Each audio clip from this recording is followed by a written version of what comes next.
Hello, welcome, happy Wednesday. You are on the Heart of Success show, and I'm your host, Larissa Vakulina.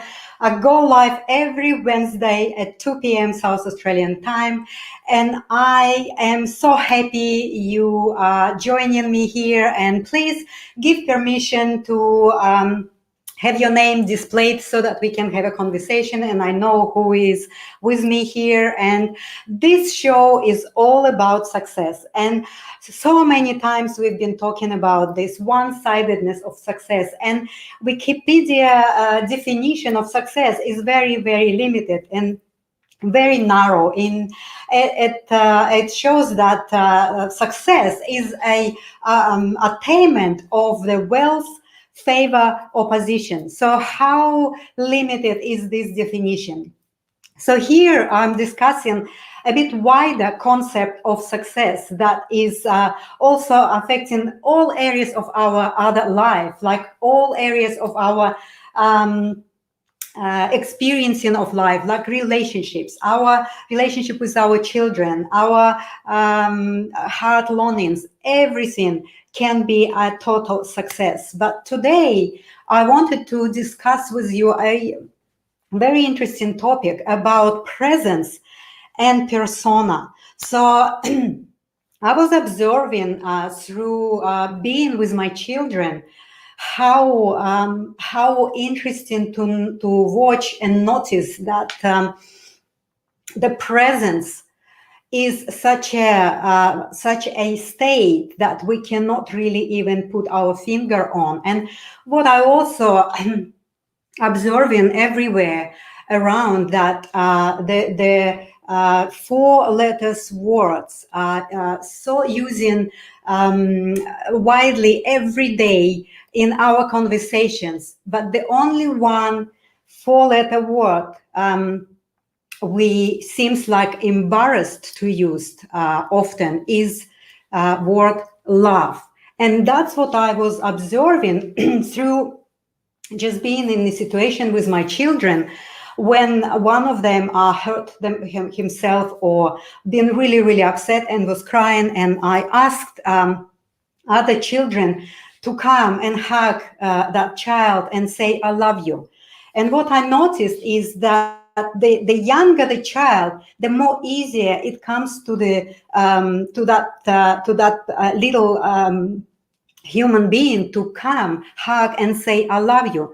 The older the child, it seems like become too uncomfortable to really say these words, I love you, right? So why is it that we're losing the comfort and the natural state that we actually all are entitled to be in, and we actually, in our essence, are love.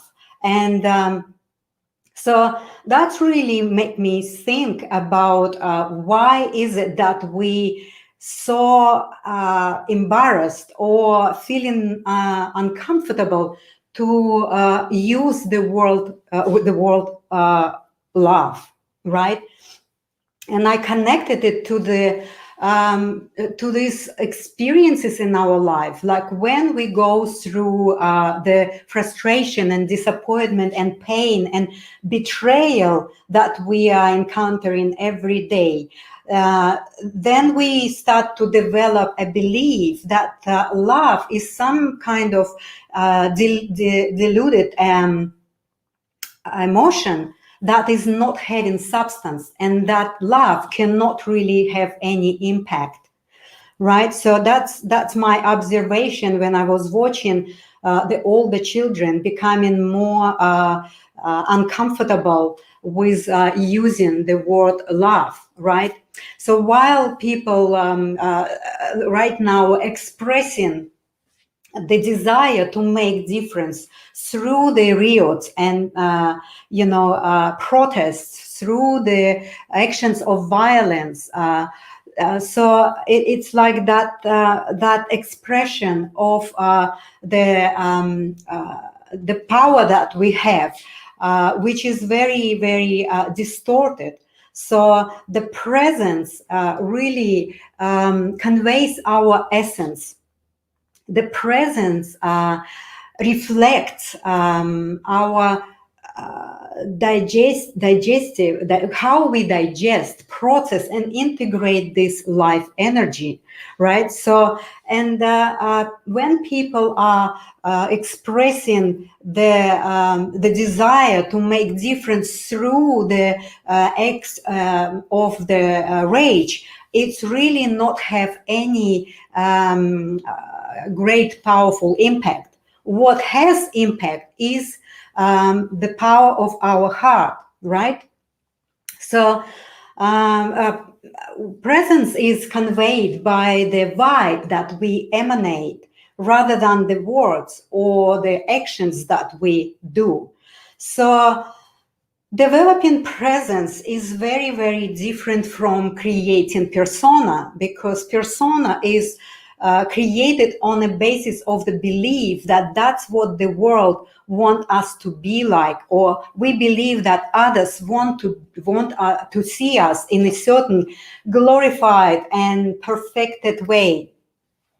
So presence reflects how we digest all of this energy that we are actually receiving from the universe, and how we express that through our vibe, right? We, instead of conveying or convincing others through the actions of the demand and through the actions of displaying anger, frustration, disappointment, and through these outbursts of the rage, it's really not going to help us because it's not having any impactful power within that.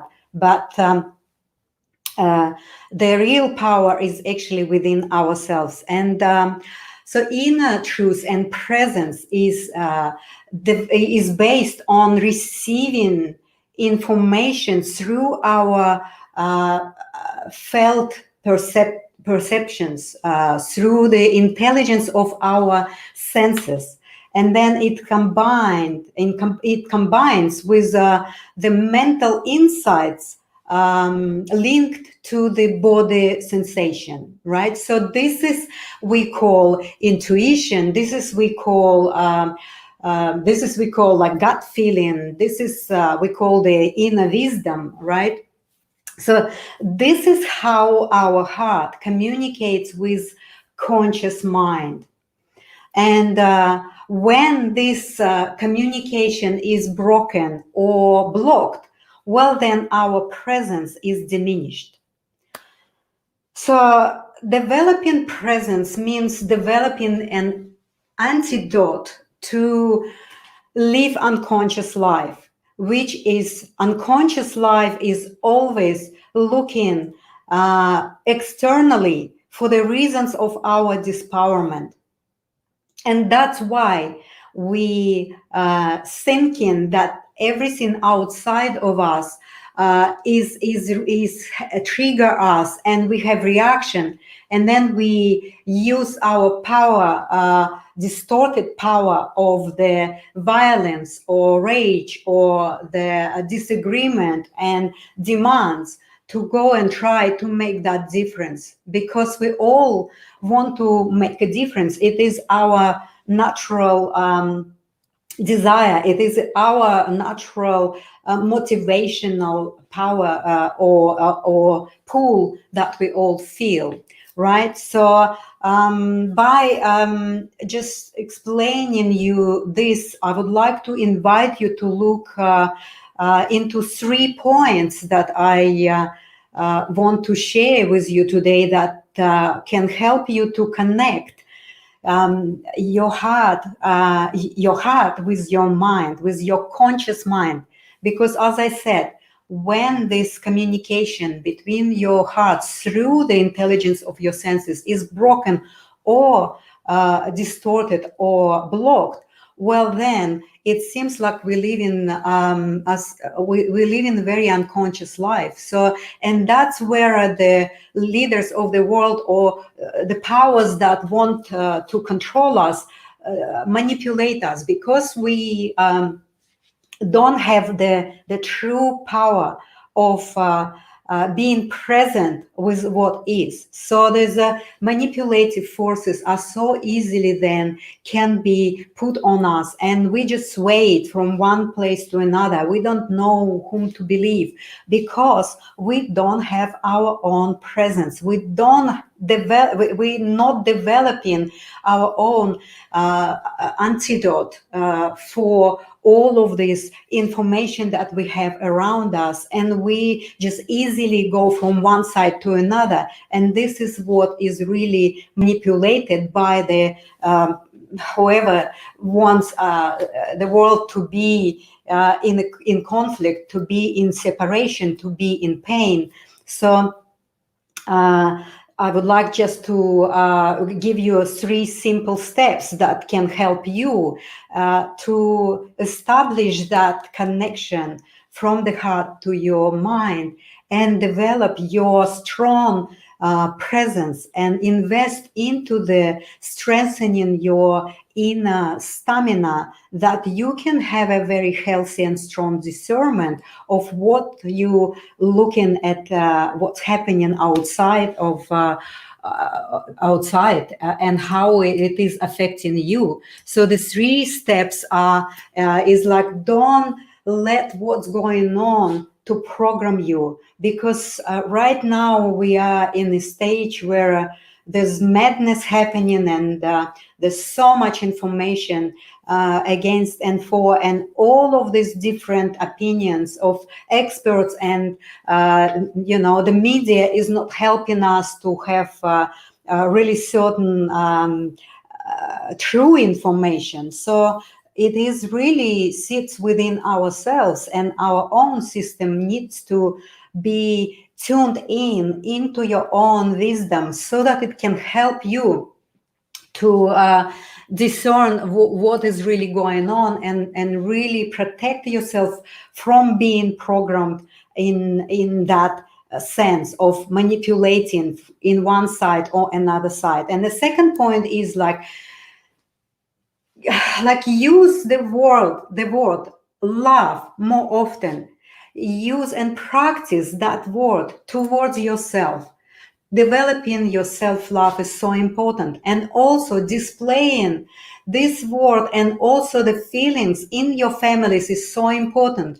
That's what I actually noticed within my grandchildren. I have 6, and the older they are, the more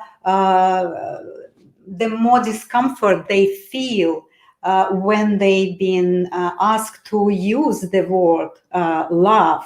So we need to really be conscious of what words we're using in communication within our families, between partners and mothers and fathers and children. And the more adults can use it, the more adults can display this vibe of emanation of love in their families, the less our children would feel embarrassed or uncomfortable to use this word and to use this vibration within themselves. So this is a very, very important, especially in this moment of our evolution that we're going right now through huge turmoil and crisis, and there's so much of uncertainty and unknown going on.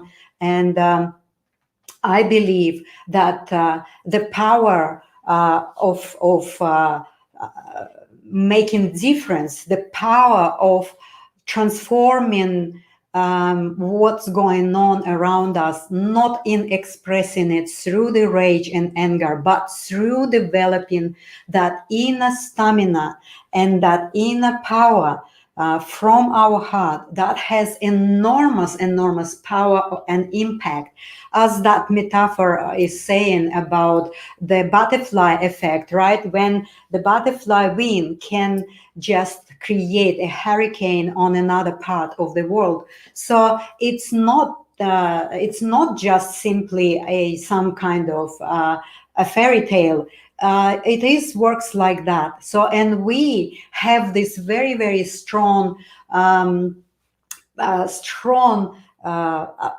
anatomy and our body and all our subtle fields are able to create enormous wave of very powerful impact. So that's why I'm encouraging, and I'm really inviting you to start to change that within your families first, within yourself and for yourself first. Then the third point is like stop looking to outside for the reasons of your dispowerment. Stop blaming systems, political parties and neighbors or whoever, the partners and all the others outside of you for the for this state of being powerless and hopeless. So start to look inside of yourself, because your power is within you, and it sits in that four-letter word, love. I want to say to you today that I love you very much, and I really invite you to start to understand that the power of making difference is in your presence, and developing presence is a very important step that we all can take right now to start to help people who are doing it and start to contribute into that vibration of very powerful transformation in the form of love. But of course, there is a other side of it where people are contributing into this opposite of love, into this other fearful and aggressive expression of our desire to make difference. So I just would like to maybe summarize again that the true power and the true impact comes from our heart. And it is so important to start to establish that connection from the heart to our conscious mind. Because when we don't have that connection, we are basically just living in unconscious space. We are fully untrusting ourselves, and then we start to trust to some kind of groups or leaders or whoever is telling us some kind of manipulative information, and we not even questioning ourselves. So then we start to become disappointed, because what we've been trying to understand and be connected to is actually is not really something substantial to be leaning on. And my episode today is really based on my personal observation of how we go away from our natural state of being love into the state of separation, fear, and conflicts. And because we form belief that love is simply a very eluded emotion that is not permanent and sustainable. And also the concept of happiness is also kind of considered to be something that we experience fragmentally, and it's never comes in a permanent state, which I would like to kind of argue on that, because once we establish that presence, that full connection that is emanating from our heart and guiding our mental insights through the body sensations, well, then we have this totally different impact on ourselves and others. So I would like to really wind up today with and leave you with a contemplation on why it is our natural state of love, and we are love, slowly with age become disappearing, and we start to feel discomfort using even word love, right? So, and to me it seems like through our life experiences of disappointment and frustration and pain and betrayal, the more we go through these things, the more we create and crystallize the belief that love is not having substance, and that in order for us to make a change, we have to use the power of force, which in a bigger picture, in a long run, creates more pain and more frustration and more disbalance and anger, and it goes on and on in a vicious cycle.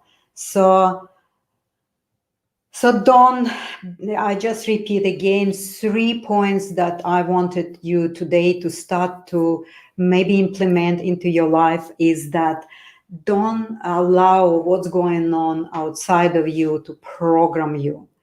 Use the word love and vibration of love in your own home for yourself as often as you wish, like just daily.